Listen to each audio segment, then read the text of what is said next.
মোবাইলে YouTube on করে আয়াতুল কুরসি প্লে করলাম। আমার খাটের নিচে একটা লাশ শুয়ে আছে। কে আনলো এই লাশ? কার লাশ এটি? সত্যিই কি লাশ নাকি অন্য কিছু? আমি কি ভুল দেখলাম? আমি কি এখনো সেই লাশের ওপরেই শুয়ে আছি? লাশটা কি আমার খাটের নিচে এখনো? এর কিছুক্ষণ পর বাবার ডাকে আমার ঘুম ভাঙে। আমি ভয় পেয়ে যাই। এটা কি সত্যিই বাবা? Bhoot.com with Russell. Welcome back. আপনাদের সবাইকে স্বাগত জানাচ্ছি। আমি রাসেল। আশা করছি আপনারা সবাই ভালো আছেন, ভালোর দলে আছেন। আমিও ভালো আছি আর ভালোর দলে আছি। নতুন একটা ঘটনায় যাব, যেভাবে লেখা আছে আমি সেভাবেই পড়ে শোনাচ্ছি। আসসালামু আলাইকুম রাসেল ভাই, আশা করি আল্লাহর রহমতে ভালো আছেন। আমি চট্টগ্রাম থেকে তানভীর হাসান রাকিব বলছি। আমি এখন অনার্স প্রথম বর্ষের ছাত্র। আমি অনেক আগে থেকেই ভূত এফএম শুনতাম এবং কিছুদিন হলো Bhoot.com শুনছি। আমার আজকের ঘটনাগুলো প্রচারযোগ্য হলে যারা আমাকে শুনছেন সবাইকে আসসালামু আলাইকুম।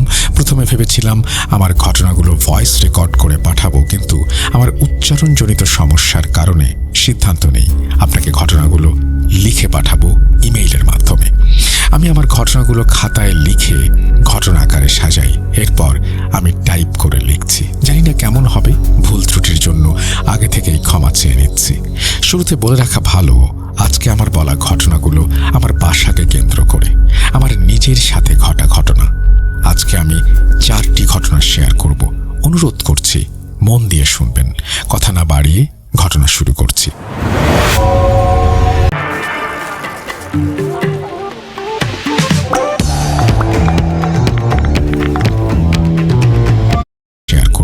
অনুরোধ করছি মন দিয়ে শুনবেন। কথা না বাড়িয়ে ঘটনা শুরু করছি। সময়টা 2013-র শেষ দিকে। আমি তখন 4র্থ শ্রেণীতে পড়ছি। আমার বাবা সরকারি চাকরি থাকার কারণে চট্টগ্রামের পতেঙ্গা অঞ্চলে বদলি হয়ে যান। বাবার অফিসের পাশেই বড় জায়গা নিয়ে নতুন একটি আবাসিক গড়ে ওঠে। তখন 4-5টি বিল্ডিং ছিল সেখানে। বিল্ডিংগুলোর অবস্থান ছিল খুবই খোলামেলা এবং একটি থেকে অন্যটির দূরত্ব ছিল প্রায় 40 থেকে 50 মিটার। আমরা একটি 6তলা বিল্ডিংয়ের 5ম তলায় উঠি এবং আমাদের সাথে বেশ কিছু পরিবারও ওঠে সেই বিল্ডিংয়ে। আমাদের বিল্ডিংটি ছিল প্রধান রাস্তা থেকে 50 মিটার দূরে। যদিও রাতের বেলা খুব নীরব থাকতো জায়গাটা, কিন্তু সেই রাস্তা দিয়ে হঠাৎ কোনো মালবাহী গাড়ি যখন ঝাঁকুনি খেত, সেই শব্দে আমার বুকটা কেঁপে উঠত। আমার সাথে প্রাকৃতিক বা অতি প্রাকৃতিক ঘটনা শুরু হয় 2016 সাল থেকে। তখন আমি প্রচুর ভৌতিক অনুষ্ঠান শুনতাম। রাতে ঘটনা শুনতে শুনতে ঘুমিয়ে যেতাম, তাই FM রেকর্ডার অন করে অনুষ্ঠানগুলো শুনতাম এবং পরবর্তী অংশগুলো পরবর্তীতে শুনে নিতাম। সেই সময় আমার রুমে আমার খালাতো ভাই থাকতো। সে একটা কোম্পানিতে জব করত। তাদের কোম্পানির জব বা কাজের ধরন এমন ছিল যে 7 দিন দিনে কাজ করতে হতো এবং পরবর্তী 7 দিন রাতে কাজ করতে হতো। তাই স্বাভাবিকভাবেই যখন ভাইয়ের রাতে কাজ থাকতো তখন আমাকে একাই ঘুমাতে হতো। আমাদের বাসায় 3টি বেডরুম, একটি ডাইনিং রুম, 2টি টয়লেট, 2টি বারান্দা এবং একটি রান্নাঘর। আব্বু আম্মুর রুম থেকে আমার রুম তখন বেশ খানিকটা দূরে। এবারে ঘটনায় প্রবেশ করছি। 2016 সালের মে মাসের কোনো একদিনের ঘটনা। আমি তখন 7ম শ্রেণীতে পড়ছি। আমার খালাতো ভাইয়ের সেদিন নাইট ডিউটি ছিল। আমার স্কুলের পড়া শেষ করতে করতে অনেক রাত হয়ে গিয়েছিল। ঘড়ি না দেখার কারণে সঠিক সময়টা আমি বলতে পারছি না। আমার এখনো রাতের খাবার খাওয়া হয়নি, কিন্তু মা বাবা ঘুমোচ্ছে, তাই আমার খাবার বেড়ে ডাইনিং রুমে বসে খাচ্ছিলাম। সেদিন ওই সময়টায় কেন যেন আমার খুব ভয় করছিল। চারিদিকে নীরব, নিস্তব্ধ, কোথাও কোনো আওয়াজ নেই। ঘড়ির কাঁটার টিকটিক শব্দ আমি স্পষ্ট শুনতে পাচ্ছিলাম। আমি টেবিলের এক প্রান্তে বসে খাচ্ছিলাম। টেবিলের বিপরীত প্রান্তে সেই ভয়ঙ্কর নীরবতা ভেঙে একটা বিকট আওয়াজ আমার কানে আসে। মনে হলো একটা অদৃশ্য কোনো শক্তিশালী হাত আমার টেবিলের ওপর সজোরে আঘাত করছে। সাথে সাথে টেবিলের সমস্ত কিছু নড়ে উঠল। আমার পানির গ্লাসটা ঠাস করে পড়ে গেল টেবিলের ওপর। আমি ডাইনিং রুমে কাউকেই দেখতে পেলাম না, তাই আমার ভীতর শরীর মুহূর্তে কেঁপে উঠল। আমি এক দৌড়ে চলে যাই মা বাবার রুমে। আমার মনে হলো আমি কি ভুল শুনলাম, কিন্তু সেই বিকট ভয়ঙ্কর শব্দটা আমার মা বাবাও পেয়েছেন। এরপর আমি খাবার শেষ না করে মা বাবার রুমে এসে ঘুমিয়ে পড়ি। পরদিন সকালে সবকিছু স্বাভাবিক ছিল। খালাতো ভাই ডে শিফটে চলে আসলো, তাই 7 দিন রাতে ঘুমাতে কোনো অসুবিধা হলো না এবং ততদিনে আমার ভয় কেটে গিয়েছে। আমি ভাবলাম এ ধরনের কোনো ঘটনা হয়তো আমার সাথে আর হবে না। কিন্তু সত্যি কি তাই? না, এটা তো মাত্র শুরু। এবারে দ্বিতীয় ঘটনার মুখোমুখি আমি। এই ঘটনার কয়েক মাস পরেই ঘটে ঘটনাটি। সেই একই পরিবেশে তখন পড়া শেষ করতে করতে রাত হয়ে গিয়েছে অনেক। ঘড়িতে 1:10। ভাইয়া অফিসে চলে গিয়েছে, মা বাবা ঘুমাচ্ছিলেন। সেদিনের সেই ঘটনা মনে পড়ে যায় আমার, তাই কিছুটা ভয় পাচ্ছিলাম। ভাবলাম আম্মুকে ডাকবো। আম্মুর রুমে যেতে হলে ডাইনিং রুম দিয়ে যেতে হয়, কিন্তু আমি ডাইনিং রুমে যেয়ে দেখি আম্মু। আবছা আলোতে যতটুকু দেখতে পেলাম, তিনি অন্ধকারের মধ্যে সাদা কাপড় পরে হালকা ঘোমটা দিয়ে মাথা নিচু করে বসে আছেন টেবিলের শেষ প্রান্তে। তখন কিছুটা স্বস্তি পাই, কিন্তু অদ্ভুত ব্যাপার, ডাইনিং রুমটাতে আসতেই আমার কাছে খুব ঠান্ডা লাগছিল। বারান্দা তো বন্ধ, তাহলে রুমটা এত ঠান্ডা হলো কিভাবে? যাই হোক, খাবার ঠান্ডা হয়ে যাওয়াতে আম্মুকে বললাম, আম্মু খাবারটা গরম করে দাও তো। আম্মু কোনো সাড়া দিল না। আমি আবারও আম্মুকে বললাম, খাবারটা গরম করে খাবারটা বেড়ে দাও, আমি টয়লেট থেকে আসছি। এখন একটা গোঙানির মতো আওয়াজ আমি শুনতে পাই। ভাবলাম তিনি হয়তো খাবার গরম করতে উঠেছেন। এরপর আমি টয়লেটে চলে যাই ফ্রেশ হওয়ার জন্য এবং 7 থেকে 8 মিনিট পর টয়লেট থেকে বের হয়ে দেখি ডাইনিং রুমের লাইটটা এখনো অফ করা। অল্প আলোতে দেখি আমার আম্মু বসার জায়গা চেঞ্জ করে আমার পাশের চেয়ারে মাথা নিচু করে বসে আছে। এরপর আমি তাকে কিছু বলি না। আমি আমার রুমে চলে যাই এবং গামছা নিয়ে মুখ মুছতে মুছতে ডাইনিং রুমে লাইটের সুইচের কাছে যাই লাইট জ্বালানোর জন্য। লাইটের সুইচটি ছিল আমার আম্মু বসে থাকার ঠিক পেছনে, তাই আমি যখনই আম্মুর কাছাকাছি যাই তখনই আমার কাছে প্রচণ্ড ঠান্ডা অনুভূতি হয়। আমি বুঝতে পারছিলাম না এই ছোট্ট জায়গাটা এত ঠান্ডা হলো কিভাবে।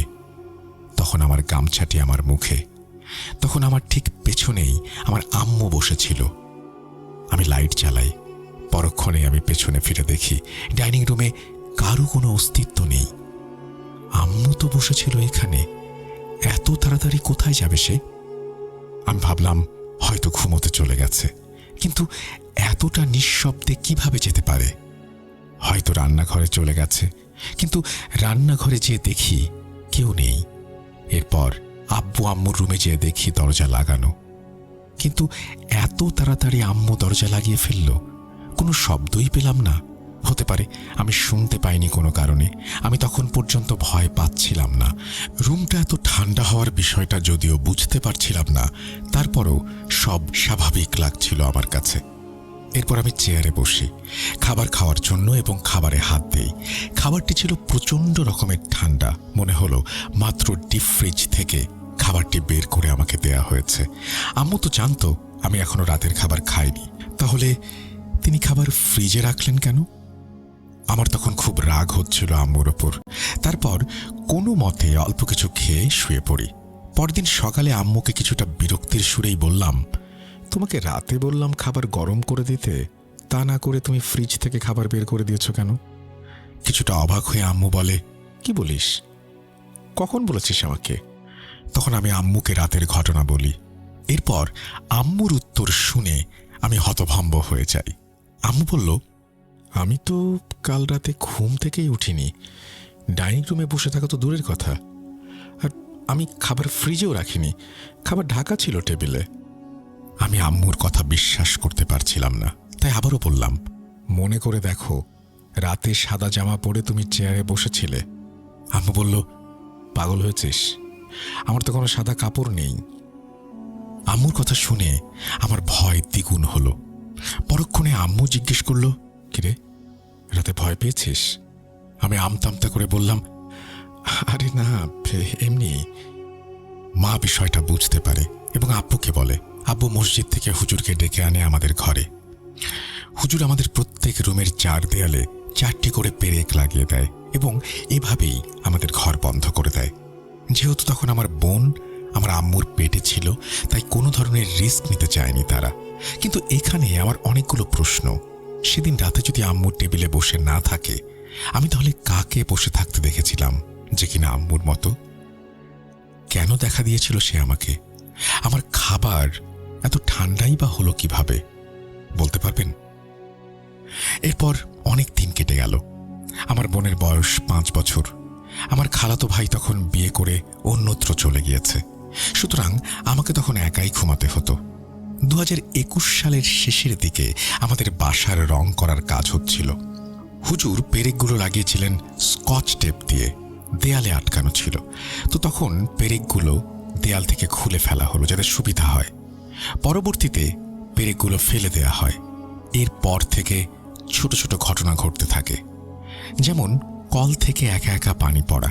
আমার পড়ার টেবিলের পাশে একটা বুকশেলফ ছিল, সেটা হঠাৎ করেই নড়ে উঠত এবং অনেকক্ষণ যাবৎ তা চলত। তবুও কেন যেন ভয় পেতাম না আমি। রাতে ঘুমোতে যাওয়ার আগে আমার পানি খাওয়ার বোতলের মুখ আটকে রাখলে সকালবেলায় বোতলের মুখ খোলা অবস্থায় থাকত।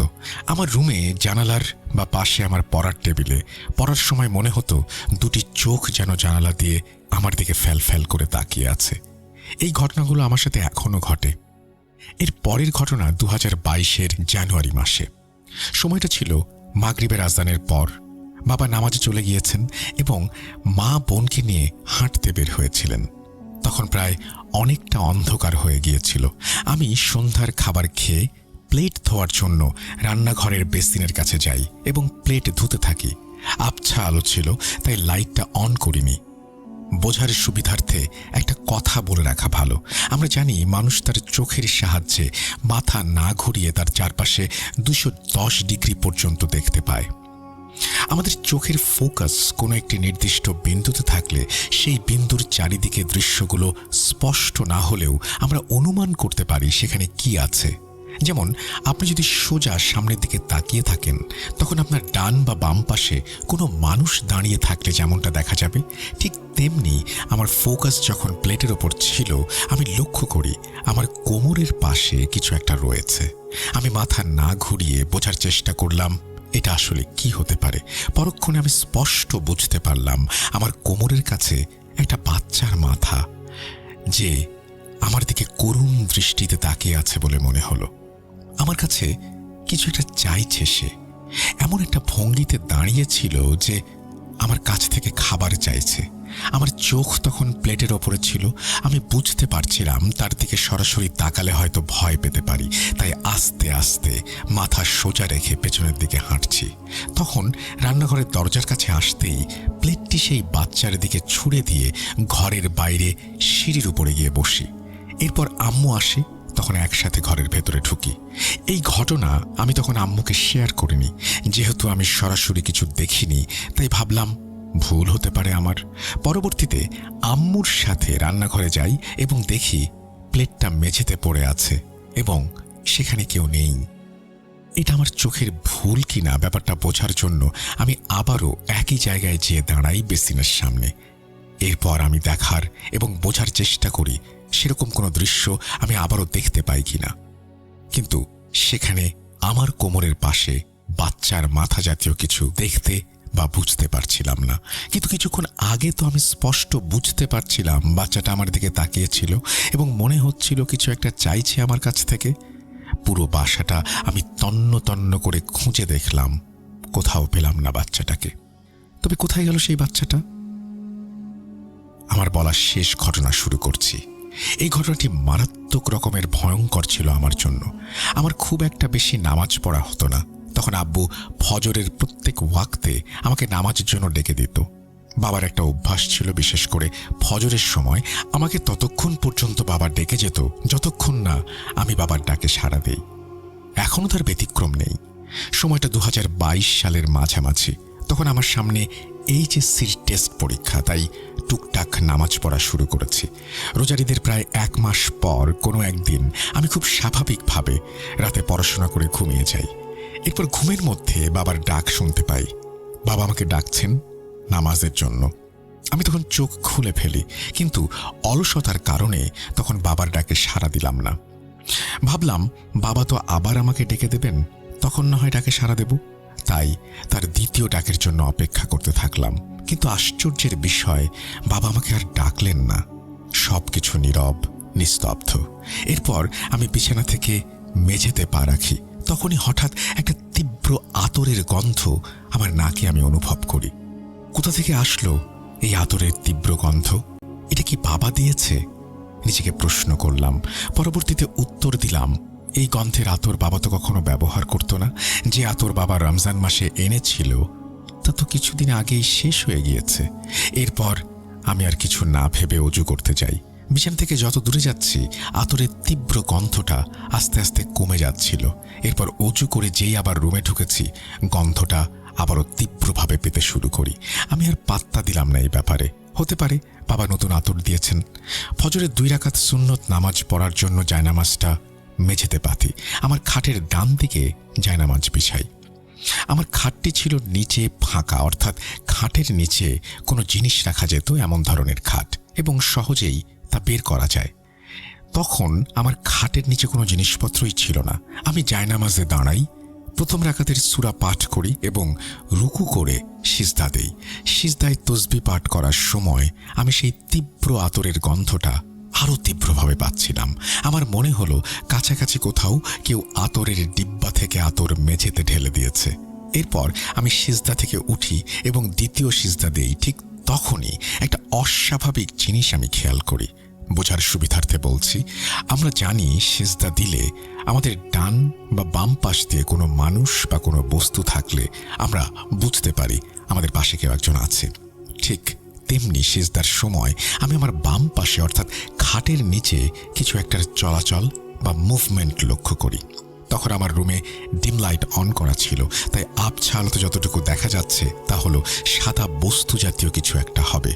এরপর সিজদা থেকে উঠি এবং দ্বিতীয় রাকাতের সিজদার সময় আমার চোখ বাঁ দিকে ঘুরিয়ে বোঝার চেষ্টা করি সেখানে আসলে কি আছে। আমি বুঝতে পারি যে একটা লম্বা সাদা আকারের বস্তা জাতীয় কিছু আমার খাটের নিচে লম্বালম্বিভাবে শোয়ানো। আমার কৌতূহল তখন আরও বেড়ে গেল। খাটের নিচে আসলেই কি আছে দেখার তীব্র ইচ্ছা জাগলো। আমি তাই কোনো মতে নামাজ শেষ করে বসা অবস্থায় মাথাটি বাঁ দিকে ঘুরিয়ে আস্তে আস্তে নিচের দিকে ঝোঁকাই। এরপর আমি যা দেখি তা অনেকেই বিশ্বাস করবেন না। আমি এমন একটা দৃশ্য দেখলাম যা মুহূর্তেই আমার গায়ের লোমগুলোকে দাঁড় করিয়ে দিল। গা শিউরে উঠছিল আমার। খাটের নিচ থেকে কোথা থেকে যেন সরু আলো এসে পড়েছে। সেই আলোতেই দেখলাম সাদা কাফনে মোড়ানো একটা লাশ লম্বা করে শোয়ানো আছে আমার খাটের নিচে। কাফনের এক টুকরো কাপড় বাতাসে উড়ছে, যা প্রথম সিজদার সময় আমি মুভমেন্ট হিসেবে বুঝতে পেরেছিলাম। এই দৃশ্য দেখে আমার মাথা আমি আর ওঠাতে পারছিলাম না। শরীর ভারী হয়ে আসছিল। প্রচণ্ড জোরে চিৎকার করতে চাইছি, কিন্তু কেন যেন পারছি না। সেই লাশের শরীর থেকে আতরের গন্ধ আসছিল। মনে হলো সেই আতরের গন্ধ আমাকে মাতাল করে দিচ্ছে। আমি বসা থেকে উঠতে পারছিলাম না। মনে হলো কেউ যেন প্রচণ্ড শক্তি দিয়ে আমার শরীরটাকে নিচের দিকে চেপে ধরে রেখেছে। শরীর দিয়ে গড়গড় করে ঘাম পড়তে থাকলো। পুরো শরীর ঘামে ভিজে একাকার হয়ে গেল। আমি মনে মনে আল্লাহর নাম বলতে বলতে এক লাফ দিয়ে মশারি ছেড়ে বিছানায় উঠে পড়ি এবং জোরে জোরে সূরা পড়তে থাকি, কিন্তু আমার মুখ দিয়ে কোনো আওয়াজ বের হচ্ছিল না। আমার মোবাইল হাতে নিয়ে আমি দেখলাম রাত 2:33। ফজরের ওয়াক্ত এখনো হয়নি। তাহলে কে আমাকে ডাকলো? আমি মোবাইল ইউটিউব থেকে আয়াতুল কুরসি প্লে করলাম। আমার খাটের নিচে একটা লাশ শুয়ে আছে। কে আনলো এই লাশ? কার লাশ এটা? সত্যিই কি লাশ নাকি অন্য কিছু? আমি কি ভুল দেখলাম?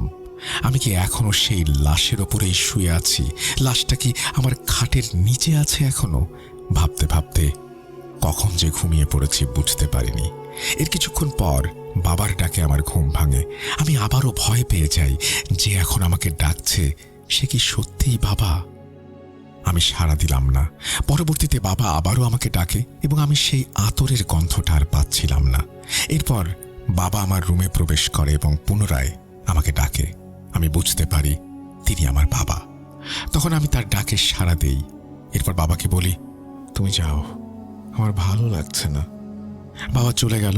এরপর আমি ঘুমিয়ে পড়ি। সকালবেলা খাটের নিচটা দেখার সাহস হয়ে ওঠেনি আমার। তাই বোনকে বললাম, দেখতো খাটের নিচে কোনো বস্তা জাতীয় কিছু আছে কিনা। সে বলল, না ভাইয়া, কিছু নেই। পরবর্তীতে আমি নিজে দেখলাম কিছুই ছিল না সেখানে।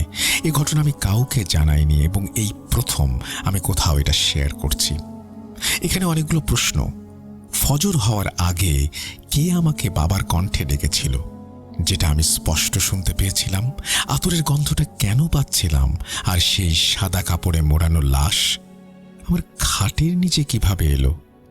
এসবের উত্তর আমার জানা নেই।